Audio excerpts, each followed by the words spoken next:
Friends, so let's move ahead with chapter 4 of I Am Malala. Name of this chapter is The Village. So let's begin. In our tradition, on the seventh day of a child's life, we have a celebration called Puma for friends, family, and neighbors to come and admire the newborn. My parents had not held one for me because they could not afford the goat and rice needed to feed the guest. And my grandfather, would not help them because I was not a boy. When my brothers came along and Baba wanted to pay, my father refused as he hadn't done this for me. But Baba was the only grandfather I had as my mother's father had died before. My parents say I have qualities of both grandfathers, humorous and wise like my mother's father, and vocal like my father's father. Baba had grown soft and white beard in his old age, and I loved going to visit him in the village.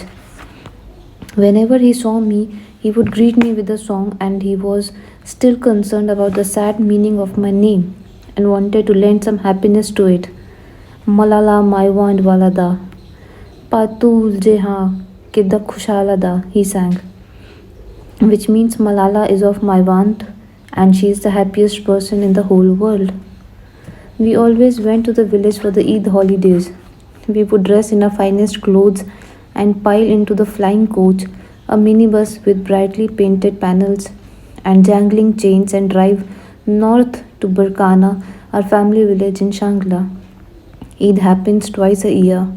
Eid ul Fitr or small Eid marks the end of the Ramadan fasting month, and Eid ul Azha or big Eid commemorates the Prophet Abraham's readiness to sacrifice his son Ismail to God. The dates of the feast are announced by a special panel of clerics who watch for the appearance of the crescent moon. As soon as we heard the broadcast on the radio, we set off. The night before, we hardly slept because we were so excited. The journey usually took about 5 hours as long as the road had not been washed away by the rains or landslides, and the flying coach left early in the morning. We struggled to Mingora bus station, our bags laden with gifts for our family, embroidered shawls, and box of rose and pistachio sweets, as well as medicine they could not get in the village. Some people took sacks of sugar and flour, and most of the baggage was tied to the top of the bus in a towering pile. Then we crammed in, fighting over the window seats. Even though the panes were so encrusted with dirt, it was hard to see out of them. The sides of SWAT buses are painted with scenes of bright pink and yellow flowers, neon orange tigers, and snowy mountains. My brother liked it if we got one with F 16 fighter jets or nuclear missiles, though my father said if our politicians hadn't spent so much money on building an atomic bomb, we might have had enough for schools. We drove out of the bazaar past the grinning red mouth signs for dentists, the carts stacked with wooden cages crammed with beady eyed white chickens with scarlet beaks, and jewelry stores with windows full of gold wedding bangles. The last few shops as we headed north out of Mingora were wooden shacks that seemed to lean on each other, in front of which were piles of reconditioned tires for the bad roads ahead. Then we were on the main road built by the last wali, which follows the White Swat River on the left and hugs the cliffs to the right with the emerald mines. Overlooking the river were tourist restaurant with big glass windows we had never been to. On the road we passed dusty-faced children bent double with huge bundles of grass on their backs, and men leading flocks of shaggy goats that wandered hither and thither. As we drove on, the landscape changed to paddy fields of deep lush green that smelled so fresh, and orchards of apricot and fig trees. Occasionally, we passed small marble works over streams which ran milky white with the discharge of chemicals. This made my father cross. Look at what these criminals are doing to pollute our beautiful valley, he always said. The road left the river and wound up through narrow passes over steep fir-clad heights, higher and higher, until our ears popped. On top of some of the peaks were ruins where vultures circled, the remains of forts built by the first wali. The bus strained and labored, the driver cursing as trucks overtook us on blind bends with steep drops. My brothers loved this and they would taunt me and my mother by pointing out the wreckage of vehicles on the mountainside. Finally, we made it up onto Sky Turn, the gateway of Shangla Top, a mountain pass which feels as if it's on top of the world. Up there, we were higher than the rocky peaks all around us. In the far distance, we could see the snows of Malam Jabba, our ski resort. By the roadside were fresh springs and waterfalls, and when we stopped for a break to drink some tea, the air was clean and fragrant with cedar and pine. We breathed it into our lungs greedily. Shangla is all mountain, and just a small sky. After this, the road winds back down for a while, then follows the Gurban River and peters out into a rocky track.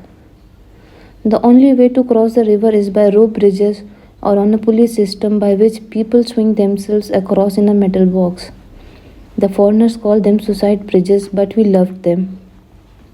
If you look at the map of Swat, you will see it is one long valley with little valleys called Darare off to the sides like the branches of a tree.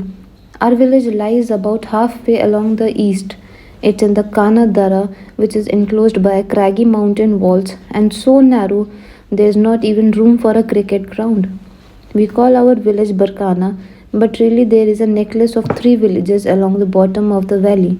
Shahpur, the biggest, Barkana, where my father grew up, and Karshat, which is where my mother lived. At either end is a huge mountain. Torghat, the black mountain to the south, and Spinghar, the white mountain to the north. We usually stayed in Barkana at my grandfather's house where my father grew up.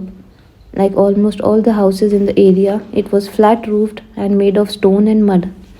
I preferred staying in Karshat with my cousins on my maternal side because they had a concrete house with a bathroom and there were lots of children to play with. My mother and I stayed in the women's quarter downstairs.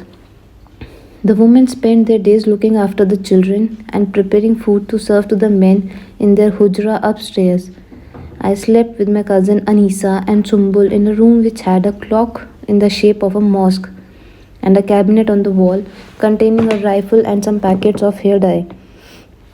In the village, the day started early, and even I, who liked to sleep late, woke with the sound of cocks crowing and the clatter of dishes as the women prepared breakfast for men. In the morning, the sun reflected off the top of Torghar. When we got up for the prayers, the first of our 5 daily prayers, we would look left and see the golden peak of Spinghar lit with the first rays of the sun like a white lady wearing a jhumar tika, a gold chain on her forehead. Often rain would then come to wash everything clean, and the clouds would linger on the green terraces of the hills, where people grew radishes and walnut trees. Dotted around were hives of bees. I loved the gloopy honey which we ate with walnuts. Down on the river at the Karshat end were water buffaloes. There was also a shed with a wooden water wheel providing power to turn huge millstones to grind wheat and maize into flour, which young boys would then pour into sacks. Next to that was a smaller shed containing a panel with confusion of wires sprouting from it. The village received no electricity from the government, so many villages got their power from the makeshift hydroelectric projects. As the day went on, the sun climbed higher in the sky. More and more of the white mountain would be bathed in golden sun. Then, as evening came, it fell in shadow as the sun moved up the black mountain. We timed our prayers by the shadow on the mountains. When the sun hit a certain rock, we used to say our asar or afternoon prayers.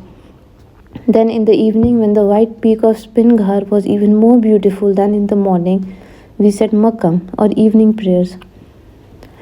You could see the white mountain from everywhere, and my father told me he used to think of it as a symbol of peace for our land. A white flag at the end of our valley, When he was a child, he thought this small valley was the entire world, and that if anyone went beyond the point where either mountain kissed, the sky would fall off. Though I had been born in a city, I shared my father's love of nature. I loved the rich soil, the greenness of the plants, the crops, buffaloes, the yellow butterflies that fluttered about me as I walked. The village was very poor, but when we arrived, our extended family would lay on a big feast. There would be bowls of chicken, rice, local spinach, spicy mutton, all cooked over by the women, followed by plates of crunchy apples, slices of yellow cake, and a big kettle of milky tea. None of the children had toys or books. The boys played cricket in a gully, and even the ball was made from plastic bags tied together with elastic bands. The village was a forgotten place. Water was carried from the spring. The few concrete houses had been built by families whose son or father had gone south to work in the mines or to the Gulf from where they sent money home. There are 40 million of us Pashtuns, of which 10 million live outside our homeland. My father said it was sad that they could never return as they needed to keep working to maintain their family's new lifestyle. There were many families with no men. They could visit only once a year, and usually a new baby would arrive 9 months later. Scattered up and down the hills, there were houses made of wattle and daub like my grandfather's, and these often collapsed when there were floods. Children sometimes froze to death in winter. There was no hospital. Only Shahpur had a clinic, and if anyone fell ill in the other villages, they had to be carried there by their relatives on a wooden frame, which we jokingly called the Shangala ambulance. If it was anything serious, they would have to make long bus journey to Mingora unless they were lucky enough to know someone with a car. Usually politicians only visited during election time, promising roads, electricity, clean water, schools, and giving money generators to influential local people we called stakeholders, who would instruct their communities on how to vote. Of course, this only applied to the men. Women in our area don't vote.